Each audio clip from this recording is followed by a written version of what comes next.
Now, with the documentary, The Girl from Nutbush, it gives us a great opportunity to look chronologically along your life. And what does emerge is the fact that you seem to have been a bit of a dreamer all your life. So when you were in the cotton fields, what were you dreaming of at that stage?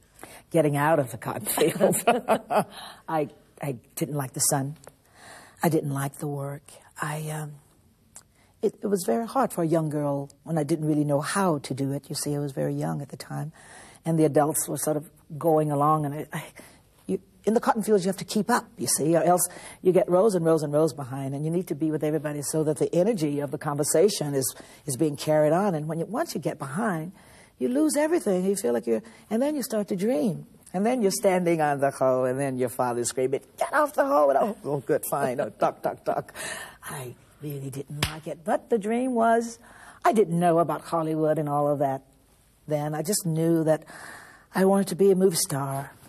So I was already a singer. I was already singing in church, so that was secondary. I just kept thinking movie star. But obviously the dream started to come through, albeit it went sour for a number of years. But when you were living that horrendous life with Ike, what was your dream then? Was it, again, to escape?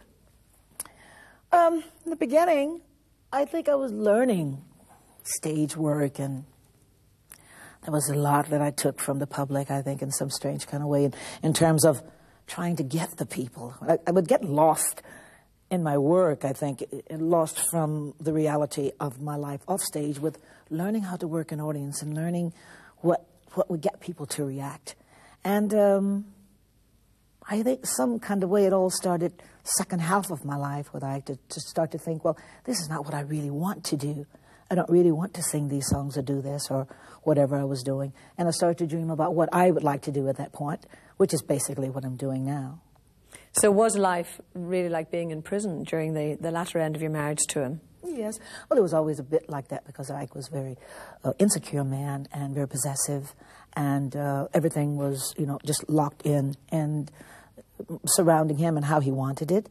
And everyone around just kind of did as he asked or as they were told, and nobody really thought about it that much. But really thinking about it, it was a form of imprisonment. You weren't allowed to do, and if you did, it was a lot of violence. Well, it's been well documented, of course, yes, about the fact that you just walked out and left him. Mm-hmm. So when you started on that road to superstardom and eventually made it, of course, how did you feel then, the realization that this was the dream coming true? That was actually when I had been invited to do some work with some of the rock singers, and I'd forgotten how it was in the rock halls. And I thought, well, I want to leave the hotels and the conventions. I want to get back into rock music. And, of course, we've seen so many of those famous duets over the years as well. Oh, gosh, yes. That really made the dream come true. David Bowie, Mick Jagger. Yeah. There's real raw sex on stage when you perform with Mick Jagger. Why do you think the chemistry was just so good there?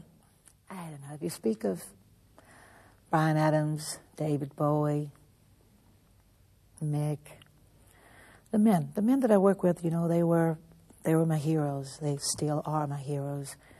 And we have something in common that I think is not verbal. It's just something visual that we have. And we can play and laugh about it right there because we're sharing it. And because it's between us, the people get it somehow. It's something very natural. We don't have a problem with ourselves. It's accepted. We accept each other. So when we're there, we enjoy the moment.